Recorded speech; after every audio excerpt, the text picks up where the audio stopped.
सौम्या एक ब्राह्मण कन्या थी जो अत्यंत रूपवती थी। जब वो विवाह के योग्य हुई तो उसका पिता बनवारी लाल अपनी बेटी के लिए सुयोग्य वर देखने लगा। बनवारी लाल अपनी बेटी को देखने जिस किसी भी योग्य व्यक्ति को घर बुलाता तो वो हर किसी को मना कर देती। एक दिन इन सबसे परेशान हो सौम्या अपने पिता से बोली, पिताजी तुम ये रोज रोज मुझे देखने के लिए लड़कों को घर बुलाना बंद कर दो। मैं अपनी मर्जी अपनी पसंद से लड़का देखकर विवाह करूंगी। सौम्या बनवारी की इकलौती बेटी होने के कारण उसे बहुत प्यारी थी, इसलिए बिना किसी ना नुकर के वो अपनी बेटी की बात मान लेता है।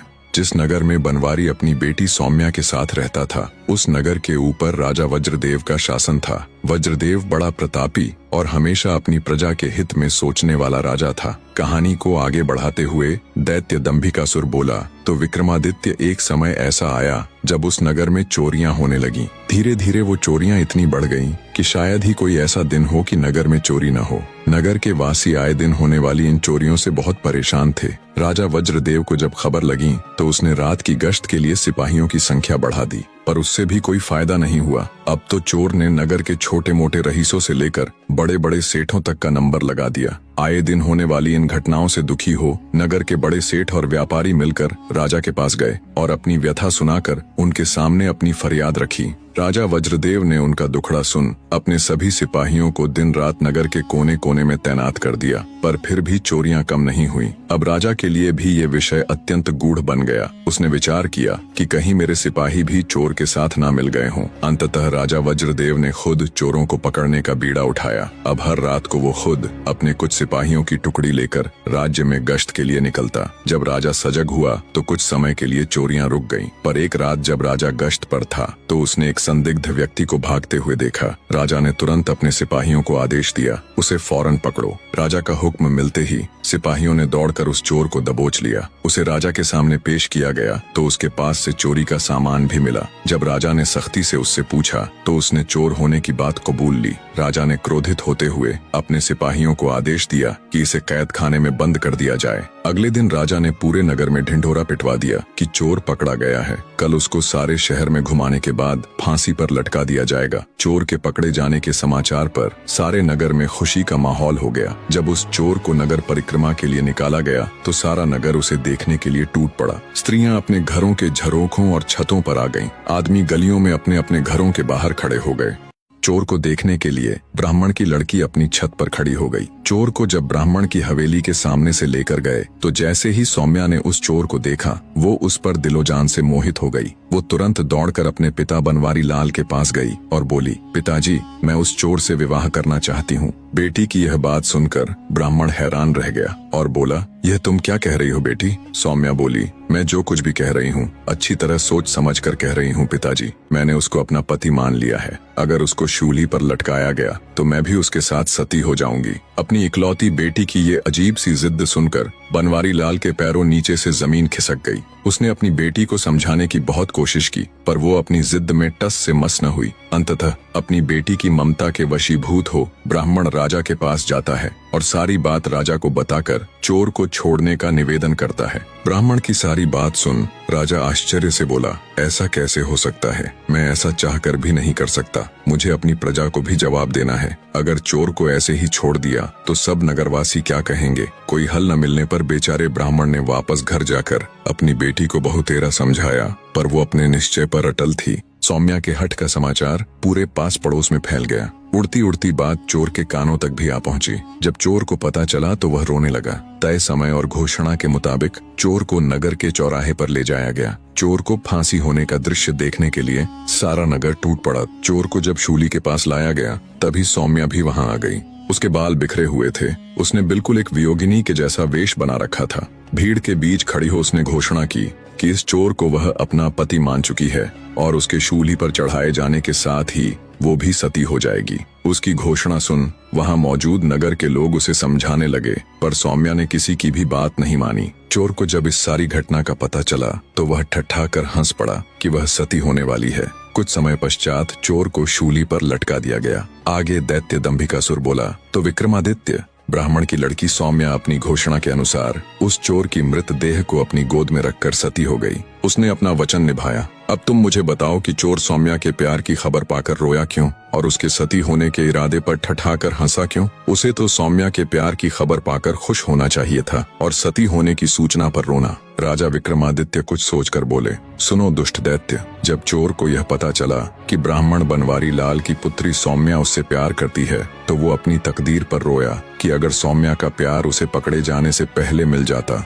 तो शायद वह सुधर जाता। अब बात आती है उसके हंसने की, तो उसका हंसना बिल्कुल ठीक था। सौम्या की मूर्खता पर उसको हंसी आई कि मान न मान मैं तेरा मेहमान। उसका सती होना भी त्रिया चरित्र का एक हिस्सा था, बस इसी कारण वह ठठाकर हंसा। राजा विक्रमादित्य की बात सुन दंभिकासुर बोला, तुम ठीक कहते हो विक्रमादित्य। दैत्य दंभिकासुर न चाहते हुए भी अपनी अगली गुत्थी कहना आरंभ करता है। तो सुनो राजा, एक अधेड़ उम्र का राजा था जो हर वक्त परेशान रहता था। सब कुछ होते हुए भी राजा को दुख था, तो वो ये कि उसकी कोई संतान नहीं थी। राजा ने संतान प्राप्ति के लिए बड़े से बड़े विद्वान पंडित से लेकर ज्योतिषियों तक को दिखाया, पर सबने राजा की कुंडली देखकर एक ही जवाब दिया कि महाराज, आपके भाग्य में संतान सुख नहीं है। अंततः राजा एक साधु के पास वन में चला जाता है और उनके पास रहकर जी जान से उनकी सेवा करने लग जाता है। ऐसे ही समय बीतता गया। राजा को महात्मा जी की सेवा करते पूरे 12 साल हो गए। तब एक दिन साधु ने राजा से पूछा, वत्स, तुम्हें मेरी सेवा करते आज पूरे 12 साल हो गए।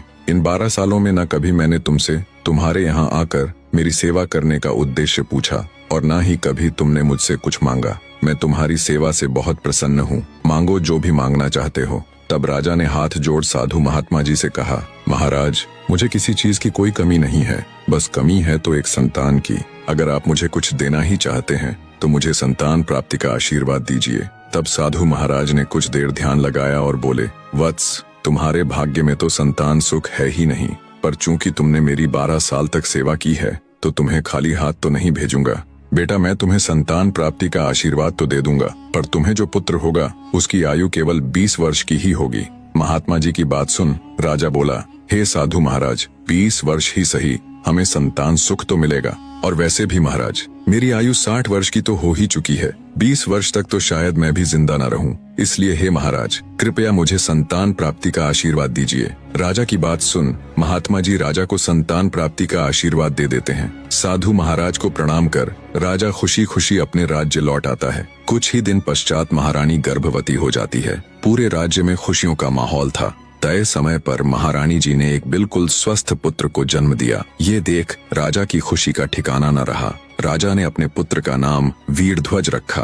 वीरध्वज जब थोड़ा बड़ा हुआ तो राजा ने उसको शिक्षा ग्रहण करने के लिए बाहर भेजने की बजाय राजमहल में ही उसकी शिक्षा की व्यवस्था कर दी। समय बीतता गया। राजकुमार वीरध्वज की सभी प्रकार की शिक्षा और शस्त्र विद्या पूरी हो चुकी थी। वो अब एक आकर्षक युवा बन चुका था। राजकुमार के जवान होते ही दूसरे राज्यों से उसके विवाह के प्रस्ताव आने लगे। राजा भी अपने पुत्र के लिए योग्य कन्या देखने लगे। वे साधु की बात को बिल्कुल भूल चुके थे कि उसके पुत्र की आयु तो सिर्फ 20 वर्ष ही है। पुत्र सुख मिलने के पश्चात राजा की सेहत भी एकदम ठीक ठाक थी।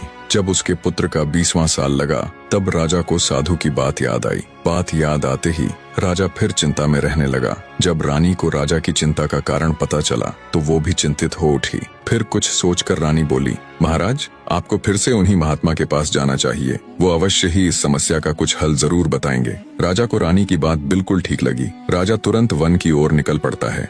पुत्र के प्राण बचाने के लिए राजा वन में साधु जी के पास जाता है और कहता है, हे साधु महाराज, मेरे पुत्र का 20वां वर्ष लग चुका है। मैं तो सोच रहा था 60 वर्ष की आयु के बाद पता नहीं 20 साल और जीऊंगा भी कि नहीं, पर महाराज, पुत्र प्राप्ति का सुख मिलने से मेरा तो कुछ भी नहीं बिगड़ा, बल्कि अब तो पुत्र में और अधिक मोह हो गया। महाराज, जिस पुत्र को हमने 20 साल तक पाला पोषा उसके साथ रहे, अब उसको ऐसे मरते हुए कतई नहीं देख सकते। इसलिए हे साधु महाराज, कृपया कोई उपाय कीजिए जिससे मेरे पुत्र की मौत टल जाए। राजा की बात सुन साधु महात्मा जी बोले, वत्स, अब मैं कुछ नहीं कर सकता। मैंने तो तुमसे पहले ही कहा था कि तुम्हें पुत्र तो हो जाएगा, पर उसकी आयु केवल 20 वर्ष ही होगी। राजा बोला, नहीं महाराज, ऐसा नहीं हो सकता। आप कुछ भी करके इसका हल निकालिए। पुत्र मोह में राजा साधु महाराज के चरणों को पकड़कर बस एक ही रट लगाए जा रहा था। कुछ कीजिए महाराज। अंततः महात्मा जी बोले, सुनो बेटा, निश्चित काल में तुम्हारे पुत्र की मृत्यु न हो, उसका केवल एक ही उपाय है कि उसका विवाह किसी ऐसी कन्या के साथ कर दिया जाए जो अपने से पहले अपने पति को न मरने दे। इतना सुन राजा को कुछ सुकून मिला। वो साधु महाराज को प्रणाम कर राजमहल वापस लौट आया। राजा ने अपने सैनिकों को हुक्म दिया कि जाओ और राजकुमार के विवाह हेतु ऐसी कन्या ढूंढो जो अपने से पहले अपने पति को ना मरने दे। राजा का हुक्म मिलते ही उसके सैनिक देश के कोने कोने में फैल गए। वो जहां भी जाते हर जगह सब उन्हें यही कहते कि मृत्यु पर भला किसी का वश कैसे चल सकता है, वो किसके हाथ में है। मृत्यु तो जब आनी होगी आकर ही रहेगी, उसे भला कौन टाल सकता है। हर जगह इसी प्रकार के जवाब सुन सिपाही भी निराश हो गए। उन्हें कोई भी ऐसी कन्या नहीं मिली जो खुद से पहले अपने पति को न मरने दे। अंततः जब सिपाहियों की एक टुकड़ी हताश हो थक हार कर वापस लौट रही थी तो रास्ते में उनके आगे आगे 3 लड़कियां चल रही थीं। 3 पक्की सहेलियां आपस में बातें करती हुई जा रही थीं। उनमें एक कुम्हार की, एक सुनार की और एक ब्राह्मण की लड़की थी। कुछ दिन पहले ही उस नगर के राजा की लड़की का विवाह हुआ था, पर विवाह के 1 दिन बाद ही राजा की लड़की के पति की मृत्यु हो गई थी। बस उसी विषय में आपस में चर्चा करती हुई तीनों सहेलियां अपने घर की तरफ जा रही थीं। सबसे पहले ब्राह्मण की लड़की बोली, बहन जो भी हो, पर राजा की लड़की थी बड़ी सुंदर, पर बेचारी के साथ बहुत गलत हुआ जो विवाह होते ही भगवान ने उसके पति को छीन लिया। फिर सुनार की लड़की बोली, ठीक कहती हो बहन, वो है तो बहुत रूपवती। ऐसा सुंदर रूप भगवान हजारों में नहीं बल्कि लाखों में किसी किसी को देता है, पर बेचारी का पति मर गया, अब होनी को कौन टाल सकता है। उन दोनों की बात सुन कुम्हार की लड़की बोली, तुम दोनों क्या जब से बहुत सुंदर थी, बहुत रूपवती थी कि रट लगाए हुए हो? क्या खाक सुंदर थी जो अपने से पहले अपने पति को मरने दिया? ऐसी सुंदरता किस काम की? कुम्हार की लड़की की बात सुन अन्य दोनों सहेलियां बोली, तू उसकी जगह होती तो तू भी क्या कर लेती। उनको जवाब देते हुए कुम्हार की लड़की बोली, अगर मैं राजा की लड़की की जगह होती तो अपने जीते जी अपने पति को कतई मरने न देती, चाहे उसके लिए मुझे कुछ भी करना पड़ता। पीछे चल रहे सिपाहियों ने उन तीनों सहेलियों की आपस की सारी बातें सुन ली। सारी बातें सुन सिपाहियों के मन में तुरंत राजा के हुक्म वाली बात कौंधी कि जाओ जाकर ऐसी कन्या ढूंढो जो अपने से पहले अपने पति को ना मरने दे। सिपाहियों ने तुरंत उन लड़कियों को रोककर उनसे उनका नाम पता सब ले लिया और राजमहल आकर सभी बातें विस्तार पूर्वक ज्यों की त्यों राजा को बता दी। सिपाहियों की बात सुन राजा के मन में उम्मीद की एक किरण उभरी। उसने तुरंत अपने साथ अपने मंत्री व अन्य कुछ राजसभा के विद्वान सदस्यों को लिया और निकल पड़ा सिपाहियों के बताए गए गांव की ओर। कुछ घंटों का रास्ता तय कर राजा अपने आदमियों के साथ कुम्हार के घर पहुंच गया। राजा के साथ मौजूद मंत्री ने लड़की के पिता यानी कुम्हार को राजा का पूरा परिचय दिया और उसकी लड़की से राजा के लड़के के विवाह की बात सामने रखी। बेटी के लिए रिश्ता और वो भी राजा के लड़के का। ये बात सुन कुम्हार सन्न रह गया। उसको ऐसे देख मंत्री बोला, क्यों भाई कहाँ खो गए? तब उसने राजा व उसके आदमियों को आदर सत्कार सहित बिठाकर जलपान कराया और भागकर अपने आसपास रहने वाले अपनी जाति के लोगों के पास जाकर जब उन्हें सारी बात बताई तो उनमें कुछ लोगों ने तो मना कर दिया कि हम अपनी लड़की की शादी दूसरी जाति में नहीं करेंगे, चाहे वो कोई भी हो। पर तभी जाति के कुछ समझदार बुजुर्ग बोले, क्या पागलों जैसी बातें कर रहे हो तुम? अरे राजा के लड़के का रिश्ता आया है, ये बात हमारे लिए किसी सपने या किसी खजाने से कम नहीं है। जरा सोच कर देखो मूर्खों, हमारा भी राजपाट में हिस्सा होगा, हमें भी राज परिवार के साथ जोड़कर देखा जाएगा। बुजुर्ग कुम्हार की बात सभी के दिमाग में बैठ गई। सबकी सहमति पाकर कुम्हार अपनी बेटी को राजा के लड़के के साथ ब्याहने के लिए खुशी खुशी राजी हो गया। राजा ने लड़के के 20वें जन्मदिन यानी जिस दिन उसकी मृत्यु होनी थी उसी दिन को शादी के लिए चुना। दोनों तरफ से विवाह की तैयारियां जोरों शोरों से होने लगी। दिन बीते और आखिर वो दिन आ ही गया जब राजा के लड़के का विवाह कुम्हार की बेटी के साथ होना था। विवाह से ठीक पहले राजा ने नम आंखों से अपने बेटे की होने वाली पत्नी यानी कुम्हार की बेटी को अपने बेटे के संबंध में शुरू से लेकर आखिर तक सारी बातें बता दी कि कैसे उसने 12 साल तक एक संत महात्मा जी की सेवा करके अपने बेटे वीरध्वज को पाया था और आज सिद्ध महात्मा जी के कहे अनुसार उसके बेटे की जिंदगी का आखिरी दिन है। सारी दास्तान बता। राजा बोला, सुनो बेटी, अब मेरे पुत्र की जिंदगी तुम्हारे हाथ में है। कैसे भी करके अगर आज आधी रात तक तुम इसकी मृत्यु को टाल दोगी तो फिर नया दिन शुरू हो जाएगा और वीरध्वज के ऊपर आई ये मृत्यु रूपी भारी विपदा टल जाएगी। राजा की पूरी बात सुन कुम्हार की बेटी, जिसका नाम शौर्यवती था, को एक बार तो धक्का लगा, पर फिर एक अदम्य साहस के साथ वो राजा से बोली, आप चिंता मत कीजिए महाराज, मेरे जीते जी मैं आपके बेटे को कुछ नहीं होने दूंगी। शौर्यवती की बात सुन और उसका आत्मविश्वास देख राजा को बहुत तसल्ली मिली। शाम का समय हो चला था। शुभ मुहूर्त के समय पंडित ने विवाह हेतु शौर्यवती और वीरध्वज को शादी के मंडप में बुला लिया और मंत्र पढ़ने लगा। तभी एक सांप फुफकारता हुआ राजकुमार वीरध्वज को डसने के लिए वहां आया। सांप जैसे ही उसके नजदीक आया तो चौकन्नी होकर बैठी शौर्यवती की नजर उस पर पड़ गई। उसे समझते देर न लगी कि ये सांप उसके पति को खाने के लिए ही यहाँ आया है। उसने अपना हाथ आगे बढ़ाया और सांप को पकड़कर उसके मुख को अपने एक पैर के नीचे दबाकर बैठ गई। ईश्वर की मर्जी कहो या उनका चमत्कार, वहाँ मौजूद किसी भी व्यक्ति की नजर उस सांप पर नहीं पड़ी। कुम्हार की बेटी सांप के मुख को अपने एक पैर के नीचे दबाकर बैठी रही। कुछ देर बाद उस सांप की पत्नी वहाँ आई और कुम्हार की लड़की से बोली, मेरे पति को तुम क्यों अपने पैर के नीचे दबाकर बैठी हो? कृपया उसे छोड़ दो, अन्यथा इस हालत में उसके प्राण निकल जाएंगे। नागिन की बात सुन शौर्यवती बोली, तुम्हारा पति यहाँ किसी की भलाई में थोड़े ही न आया था, वो मेरे पति को डसकर उसके प्राण हरने के लिए यहाँ आया था। अगर मैंने उसे छोड़ा तो वो फिर से मेरे पति को डसने की कोशिश करेगा। तब नागिन बोली, नहीं, अब वो ऐसा नहीं करेगा। मैं वचन देती हूँ, तुम्हारे छोड़ते ही मैं अपने पति को यहाँ से लेकर चली जाऊंगी। पर तुम्हारे पति की मृत्यु तो आज निश्चित है, ऐसे नहीं तो किसी और रूप में सही। नागिन के वचन भरने पर शौर्यवती ने सांप के मुख के ऊपर से अपना पैर हटाकर उसे आजाद कर दिया। नागिन अपने वचन अनुसार बिना किसी को कोई हानि पहुंचाए अपने नाग के साथ चुपचाप वहां से चली गई। कुम्हार की लड़की नागिन की चेतावनी से और अधिक सजग होकर बैठ गई। कुछ देर में शौर्यवती और वीरध्वज का विवाह ठीक से संपन्न हो गया। रात का पहला पहर शुरू हो चुका था। कुम्हार की लड़की ने अपने पति को राजमहल के आंगन में बीचों बीच पलंग डालकर सुला दिया। आज की रात उसे कैसे भी करके अपने पति को मरने नहीं देना था। पति की मृत्यु को टालने के लिए उसने पलंग के एक कोने पर दिया जलाकर रख दिया और हाथ जोड़कर प्रार्थना की, हे अग्निदेव, आज की रात पलंग के इस कोने की जिम्मेवारी आपकी है। अगर मेरी पतिव्रता सच्ची है तो मेरे पति की रक्षा करना। पलंग के दूसरे कोने पर एक लोटा जल भरकर रख दिया और बोली, हे जलदेव, अगर मेरी भक्ति सच्ची है तो आज की रात मेरे पति की रक्षा करना। शौर्यवती ने पलंग के तीसरे कोने के पास कुछ गेहूं के बीज रख दिए और बोली, हे अन्न देवता, इस कोने का भार मैं आपको सौंप रही हूँ। आज रात मेरे पति की रक्षा का दायित्व आपका है। और पलंग के चौथे कोने के पास वो खुद खड़ी हो गई।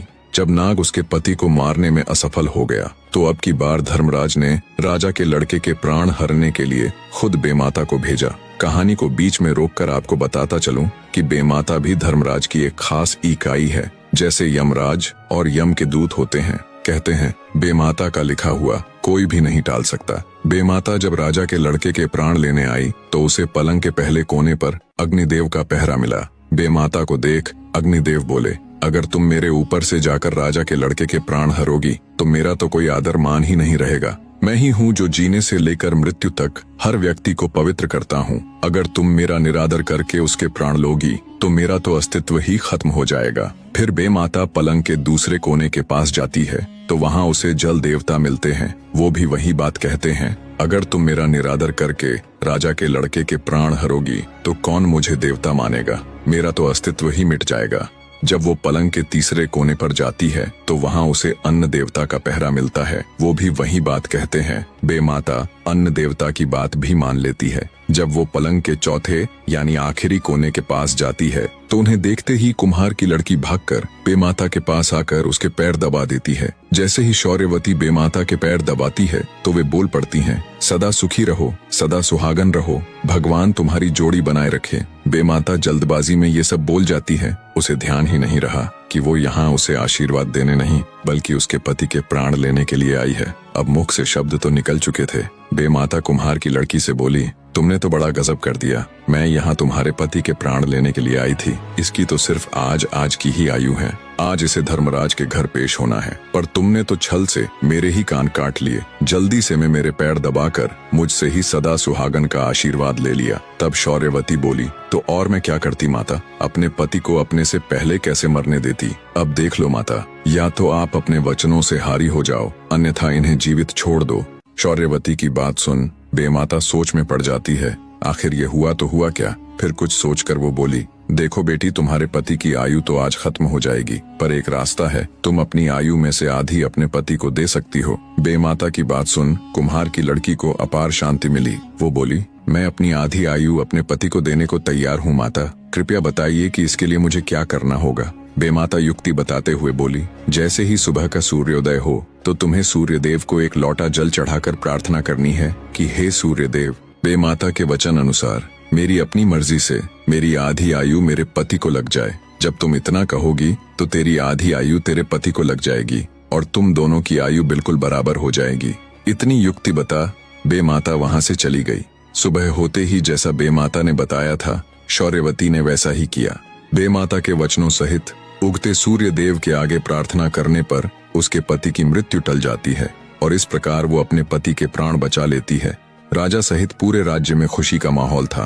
कहते हैं जब से ही सदा सुहागन का आशीर्वाद चलता आ रहा है और जब से ही कुम्हार जाति को राजवंश का हिस्सा मानते हुए प्रजापति कहकर पुकारा जाता है। इतनी कहानी कह दैत्य दंभिकासुर राजा विक्रमादित्य से बोले, अब तुम मुझे ये बताओ राजा विक्रमादित्य, राजा के लड़के की रक्षा कर रहे चारों में से कौन बड़ा, अग्निदेव, जलदेव, अन्न देवता या फिर वो कुम्हार की लड़की? दंभिकासुर की बात का मुस्कुराकर जवाब देते हुए राजा विक्रमादित्य बोले, ये तो बहुत आसान सा सवाल है दुष्ट राक्षस। भले ही वे तीनों देवता हो, भले ही उनको पूजा जाता हो, भले ही उनका कद बहुत ऊंचा हो, पर यहाँ तो कुम्हार की लड़की उनसे भी बड़ी हो गई, जिसने न केवल अपने पति की जिंदगी बचाने के लिए थाना बल्कि स्वयं की आधी जिंदगी देकर उसे मृत्यु से बचाकर अपनी थानी हुई बात को पूरा भी करके दिखाया। इसलिए वो देवताओं से भी बड़ी हो गई। राजा विक्रमादित्य की बात सुन दैत्य दंभिकासुर बड़ा हताश सा होकर बोला, तुमने ठीक कहा विक्रमादित्य। हर सवाल का जवाब दैत्य दंभिकासुर को एक साधारण इंसान बना रहा था। दंभिकासुर को चुप देख राजा विक्रमादित्य बोले, पूछो दुष्ट राक्षस अपना अगला सवाल, अब तुम्हारे पास जीने के लिए ज्यादा वक्त नहीं है। राजा विक्रमादित्य की बात सुन दैत्य दंभिकासुर बोला, विक्रमादित्य, माना कि तुम बुद्धि में तेज हो, पर अब भी मेरे 2 सवाल बचे हैं। याद है ना, एक भी गलत जवाब और तुम्हारा खेल खत्म। मेरी अगली गुत्थी सुनो विक्रमादित्य।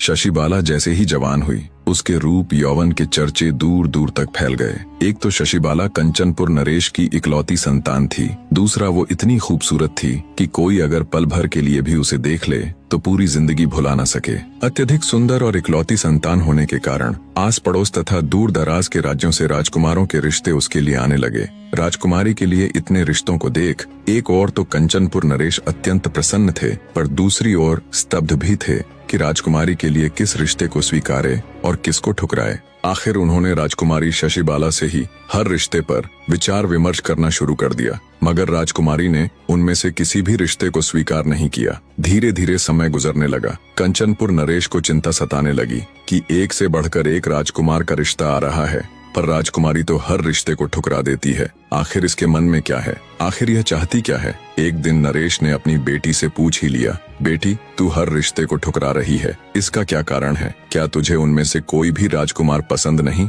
राजकुमारी शशिबाला बोली, नहीं पिताजी, इनमें कोई भी राजकुमार मेरे योग्य नहीं है। कंचनपुर नरेश थोड़ा चिंतित होता हुआ बोला, मगर बेटी, तुम्हारी नजर में योग्यता का मानदंड क्या है? राजकुमारी शशिबाला बोली, पिताजी, मैंने ऐसा तो कोई मानदंड नहीं बनाया, पर जिसके साथ मेरा विवाह हो उसमें कुछ तो विशेषता हो, कोई तो खूबी हो। बेटी की बात सुन। नरेश बोला, बेटी, क्यों न तुम विवाह के लिए आने वाले राजकुमारों की परीक्षा लेकर देखो। बिना परीक्षा के निर्णय लेना उचित नहीं। पिता की बात राजकुमारी शशिबाला को बिल्कुल उचित लगी। उसने हामी भरते हुए कहा, आप ठीक कह रहे हैं पिताजी, मैं आगे से ऐसा ही करूंगी। कुछ दिन बाद ही एक राजकुमार राजकुमारी के साथ विवाह का प्रस्ताव लेकर हाजिर हुआ। नौकरों ने उसे अच्छे से बिठाकर जलपान कराया और राजकुमारी शशिबाला को खबर कर दी। खबर मिलते ही राजकुमारी जब उसकी परीक्षा लेने के लिए आई तो राजकुमारी को जैसे ही राजकुमार ने देखा वो स्तब्ध होकर उसकी सुंदरता को देखता रह गया। आते ही राजकुमारी ने भी एक नजर राजकुमार को देखा और बोली,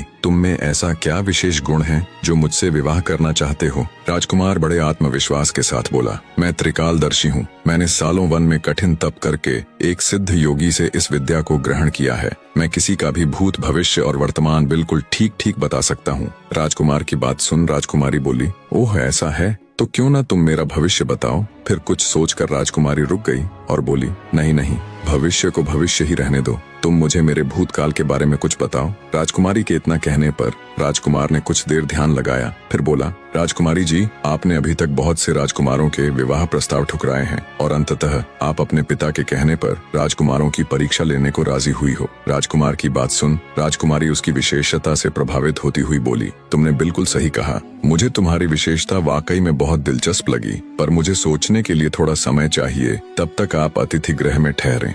राजकुमारी के सौंदर्य की चर्चा सुन उससे विवाह करने को उत्सुक एक और महारथी राजकुमार राजमहल आया। राजकुमारी शशिबाला ने उससे भी सवाल किया कि तुम्हारे अंदर ऐसी क्या खूबी है जो मैं तुम्हारे साथ विवाह करूं। राजकुमारी को जवाब देते हुए राजकुमार बोला, मैंने सालों तपस्या करके अद्भुत ज्ञान हासिल किया है। उस ज्ञान के बलबूते पर मैंने एक ऐसे दिव्य रथ का निर्माण किया है जिसे कहीं भी जाने के लिए घंटे नहीं बल्कि कुछ पल ही लगते हैं। मेरे द्वारा बनाया गया रथ न सिर्फ धरती पर बल्कि पहाड़ और समुद्र से लेकर आकाश तक में कहीं भी जा सकता है, वो भी बस कुछ ही पलों में। राजकुमारी शशिबाला उस राजकुमार की विशेषता से भी बहुत प्रभावित हुई। पहले की तरह राजकुमारी ने उस राजकुमार से भी सोचने के लिए थोड़ा समय मांगा और उसे भी अतिथि गृह में ठहरा दिया। राजकुमारी शशिबाला गहरी सोच में थी कि इन दोनों में से वो किसके साथ विवाह करे। दोनों की ही विशेषताओं ने उसे बहुत प्रभावित किया। ऐसे ही 2 दिन का समय बीत जाता है। राजकुमारी फैसला नहीं कर पा रही थी कि तभी राजकुमारी से विवाह इच्छित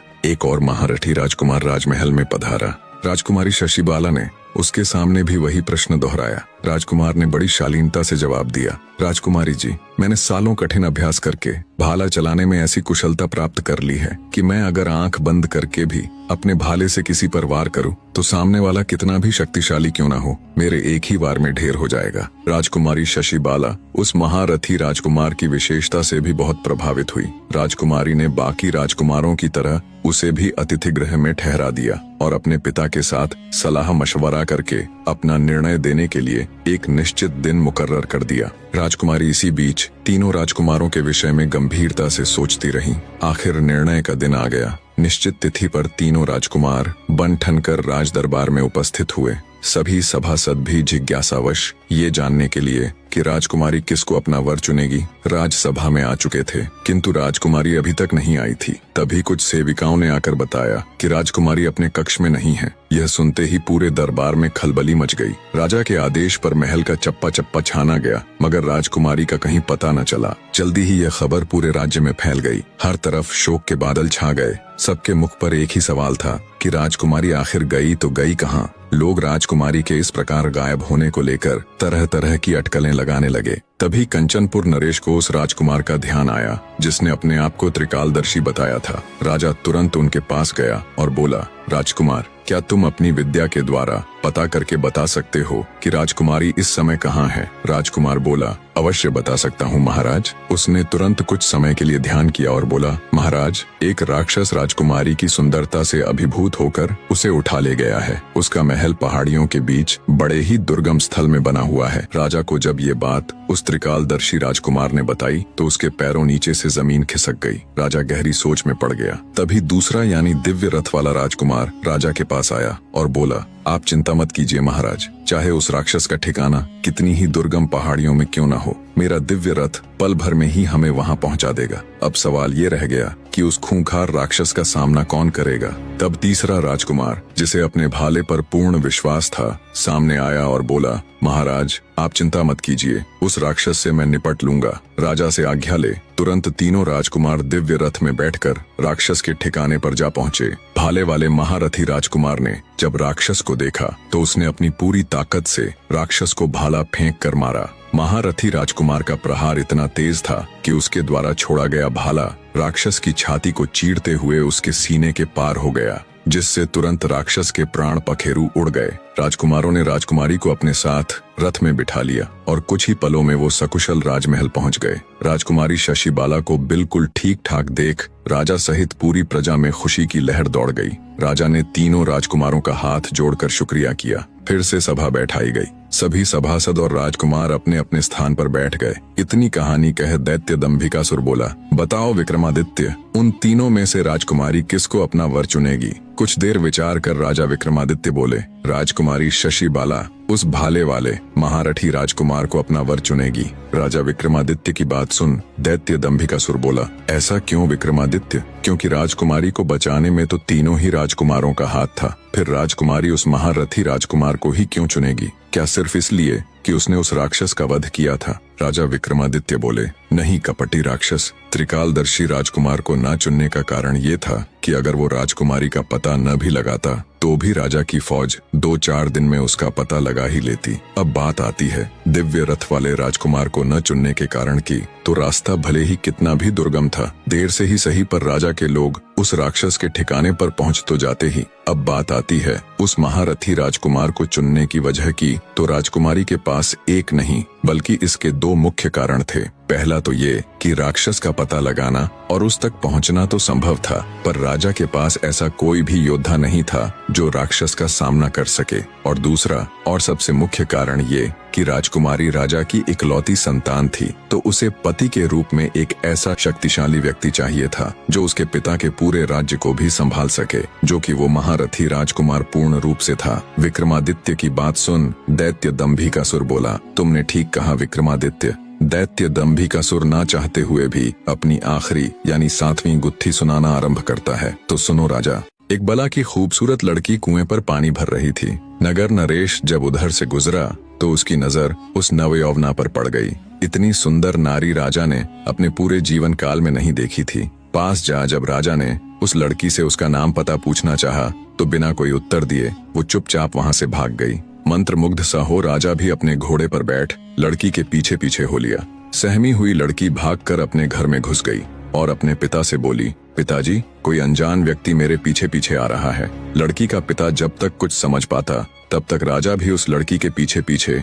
उसके घर के अंदर आ गया। जब लड़की के पिता ने राजा को देखा तो उसने तुरंत राजा को पहचान लिया। व्यक्ति हाथ जोड़कर बोला, महाराज, एक गरीब के घर आपका कैसे आना हुआ? राजा बोला, अगर तुम्हें कोई परेशानी ना हो तो मैं तुम्हारी बेटी के साथ विवाह करना चाहता हूँ। राजा की बात सुन हैरान ब्राह्मण बोला, महाराज, भला मुझे क्या परेशानी होगी? उल्टा मैं तो बहुत खुश हूँ कि मेरी बेटी रानी बनेगी। दूसरे कक्ष में खड़ी ब्राह्मण कन्या ने जब सारी बात सुनी तो वो भी शर्मा गई। ब्राह्मण ने खुशी खुशी तुरंत सारा ताम झाम कर अपनी बेटी का विवाह राजा के साथ कर दिया। राजा अपनी नव विवाहिता पत्नी को अपने साथ घोड़े पर बैठा राजमहल की तरफ चल पड़ा। चलते चलते रात का समय हो गया और रास्ते में एक घना जंगल लगता था। जब राजा उस जंगल में से निकलने लगा तो ब्राह्मण कन्या बोली, महाराज, मुझे बहुत जोरों की प्यास लगी है। रानी की बात सुन राजा घोड़ा रोककर आसपास कोई पानी का कुआं, कोई झरना खोजने लगा। उसी जंगल में एक खूंखार आदमखोर दानव रहता था। जब भी कोई उस जंगल से गुजरता तो दानव को आदम यानी मनुष्य की महक आ जाती थी। कई दिनों के भूखे आदमखोर को जब मानव गंध आई तो वो खिल उठा और तेजी से गंध की दिशा में बढ़ने लगा। कुछ ही समय में दानव रानी के पास जा पहुंचा।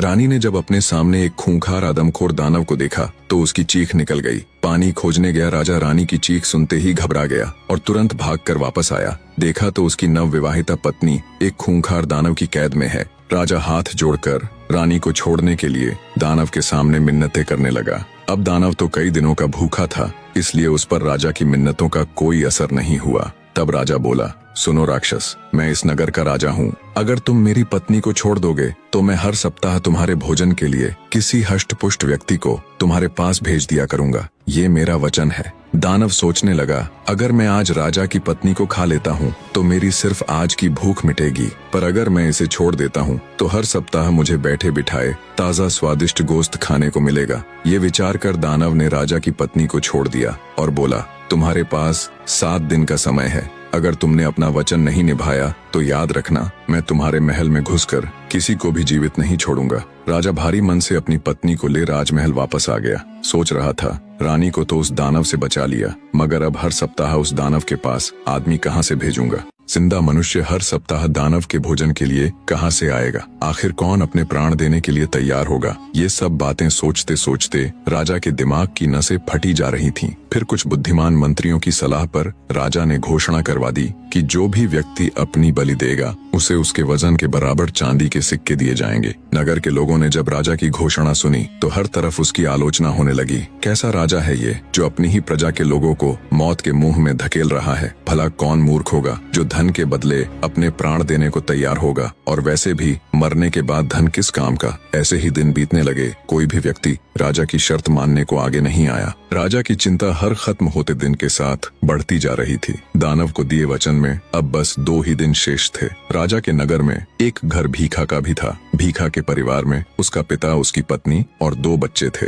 भीखा मेहनत मजदूरी करके बड़ी ही मुश्किल परिस्थितियों में अपने परिवार का लालन पालन करने की नाकाम कोशिश कर रहा था, क्योंकि हर रोज उसे काम भी नहीं मिलता था। परिवार की स्थिति इतनी दयनीय थी कि जिस दिन भीखा को काम नहीं मिलता उस दिन परिवार के सदस्यों को भूखा ही सोना पड़ता। भीखा के बाप ने भीखा को राजा की घोषणा के बारे में बताकर उसे राजा के पास जाने की सलाह दी। पिता के मुख से ऐसी बात सुन भीखा का हृदय मारे दुख के छलनी हो गया, पर बेचारा करता भी तो क्या। वो पिता की बात से सहमत हो गया और अत्यंत भारी हृदय से राजा के पास चला जाता है और कहता है, मैं उस दानव के पास जाने के लिए तैयार हूँ। भीखा की बात सुन राजा को कुछ शांति मिली। सिपाहियों की निगरानी में भीखा को दानव के पास जाने के लिए विदा कर दिया जाता है। बेचारा भीखा चलता जाता और सोचता जाता। चलते चलते अचानक वो जोर जोर से हंसने लगा और फिर रोने। फिर कुछ सोचकर वो दृढ़ निश्चय कर उस दानव के पास जाता है। भूख से तिलमिला रहे दानव ने उसे देखा तो तुरंत उस पर झपट पड़ा,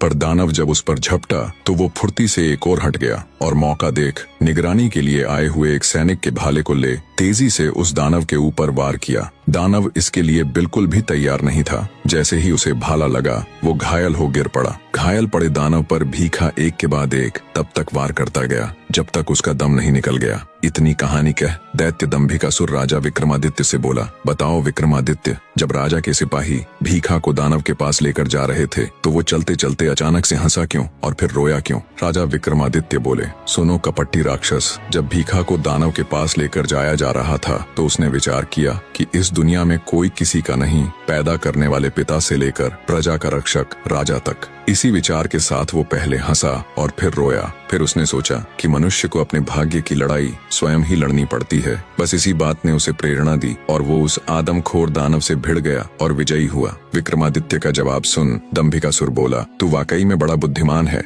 विक्रमादित्य, पर अफसोस इस बात का है कि अब तू मेरे हाथों मरने वाला है। आखिर कैसे अंत हुआ दैत्य दंभिकासुर का? जब राजा विक्रमादित्य दैत्य दंभिकासुर के 7वें यानी आखिरी प्रश्न का उत्तर देते हैं तभी आकाश में जोर से बिजली की गर्जन हुई और दंभिकासुर के गले में देवताओं के वरदान स्वरूप पहनी गई हड्डियों की माला धूमिल होते हुए गायब हो गई। देवताओं का दिया वरदान खत्म हो चुका था। ये देख एक बार तो दैत्य हिचकिचाया। अपनी विशाल गदा को उठाकर गर्जना करते हुए दंभिकासुर बोला, तू वाकई में बड़ा बुद्धिमान है विक्रमादित्य, पर अफसोस इस बात का है कि तू अब मेरे हाथों मरने वाला है। तू क्या समझता था कि मैं देवताओं के वरदान के सहारे जिंदा हूँ? नहीं, अरे तेरे जैसे कीड़े को मसलने के लिए मुझे किसी वरदान की आवश्यकता नहीं। दैत्य दंभिकासुर की बात सुन राजा विक्रमादित्य भी चौकस हो अपनी तलवार संभाल लेते हैं और कहते हैं, दुष्ट राक्षस, वरदान टूटा पर तेरा अहंकार नहीं। तुझे अब भी तेरा अंत नजर नहीं आ रहा। अहंकार व्यक्ति को अंधा बना देता है।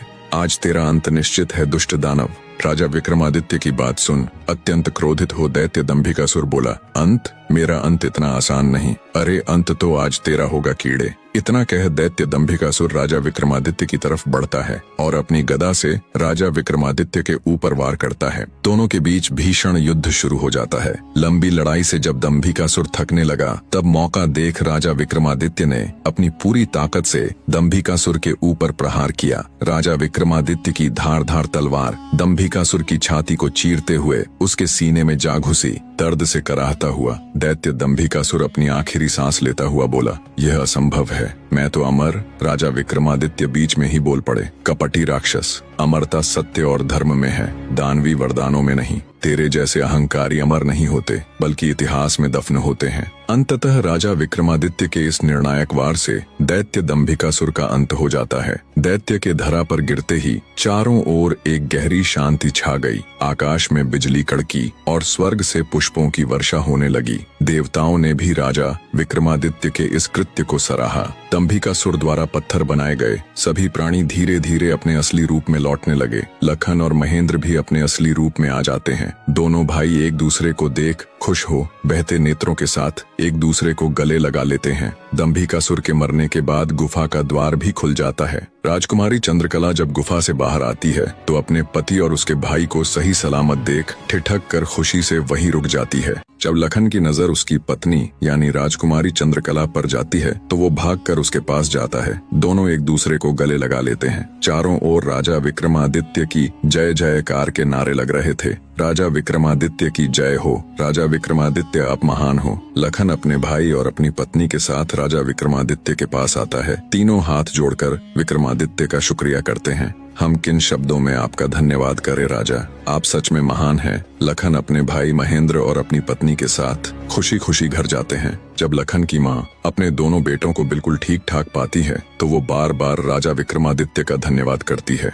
और अपने दोनों बेटों को बाहों में भर लेती है। महेंद्र की पत्नी भी बहते नेत्रों के साथ अपने पति को गले लगा उस ऊपर वाले और महान राजा विक्रमादित्य का शुक्रिया करती है। चंद्रकला बेचारी, जो पहले नाग और बाद में दैत्य दंभिकासुर की कैद रहती है, अपने सारे दुखों को भूल जाती है और अपने पति लखन के साथ खुशी खुशी अपना जीवन व्यतीत करती है। फिर उनकी जिंदगी में कभी कोई नाग या दैत्य दंभिकासुर जैसी मुसीबत नहीं आई। इधर जब राजा विक्रमादित्य अपने नगर में लौटते हैं तो सारे नगरवासी उनके द्वारा दैत्य दंभिकासुर को हराकर लौटने पर उनका हार्दिक स्वागत करते हैं। चारों ओर खुशियों का माहौल था। पता नहीं कितनी ही माँ जिन्होंने अपने बेटों को खो दिया था, कितनी ही बहनें जिन्होंने अपने भाई को खो दिया था और कितनी ही औरतें जिन्होंने अपने पति को खो दिया था। सबकी खुशियों का आज कोई ठिकाना नहीं था, क्योंकि महान राजा विक्रमादित्य की बदौलत उनके वर्षों से बिछड़े हुए अपने आज उन्हें वापस मिल गए थे। अंततः इस महान गाथा का निष्कर्ष दैत्य दंभिकासुर केवल एक राक्षस नहीं था, वह उस अहंकार, क्रूरता और न्याय के विरोध का प्रतीक था जो दुनिया में बार बार अलग अलग रूपों में सामने आते हैं। उसने वरदानों के सहारे खुद को अमर समझ लिया, मगर वह यह भूल गया था कि अमरता किसी चमत्कार से नहीं, सत्य, धर्म और सेवा से अर्जित होती है।